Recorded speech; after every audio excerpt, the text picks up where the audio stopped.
Welcome to How to Create a Professional Network. This lesson introduces the concept of networking. We'll go over how to set goals for your network, ways to brainstorm who is currently in your network, and finally, how to build and nurture your network. You'll come away from this lesson with a map of your existing network and several ideas for how to expand it. Before we get started, let's take a few moments to talk about why networking is important. There is a popular phrase that sums up the importance of networking. It's not what you know, but who you know that will help you find a job.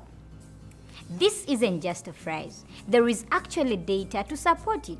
Research tells us that approximately 60% of job seekers find their job with the help of friends, family members, and personal contacts, and that 85% of all jobs are filled through some sort of networking.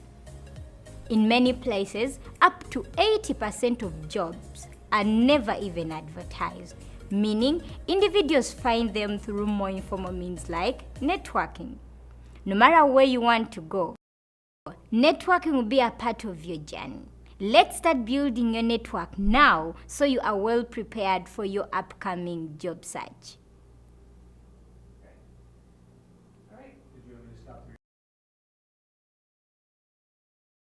Before you begin building your network, it's important to set a few specific goals.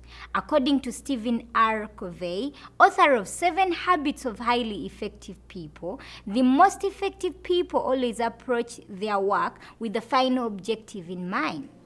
We must first understand where we want to go. Only then can we take the right steps to make the best decisions to get there. Take a moment to write down what you're hoping to achieve by creating your professional network. A few questions to ask yourself are: what specific objectives do you want to accomplish?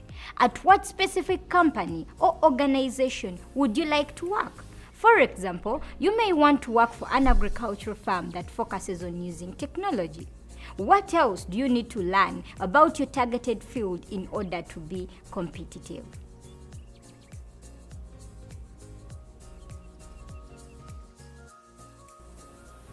Now that you've set a goal for your network, let's identify who is already part of your existing network.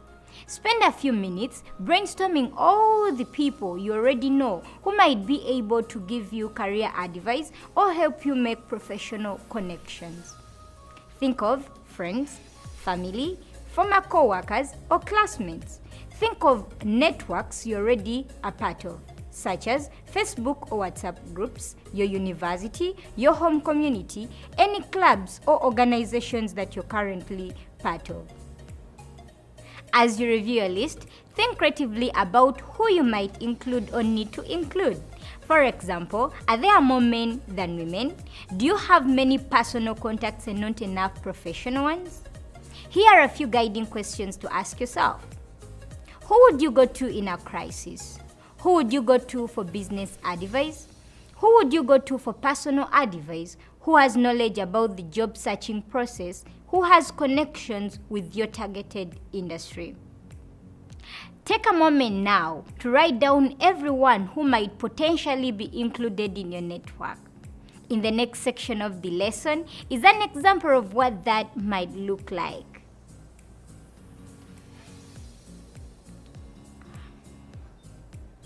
Now that you know who is in your network, it's time to build and nurture that network. Remember that the foundation of a successful network is strong relationships. You want to build lasting, genuine friendships, not just have a group of people around you that you occasionally go to when you want something. With this in mind, make sure you connect with your contacts in a genuine manner.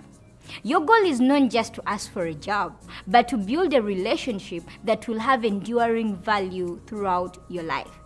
It is an opportunity to support each other. Your contacts will remember the time and the effort you spent listening to their challenges, helping to refine their ideas, or sharing a relevant contact to add to their network. As you move along, nurture these relationships by keeping in touch with your connections frequently, not just when you're job searching. Remember that relationships should be mutually beneficial, meaning that both parties need to benefit from them.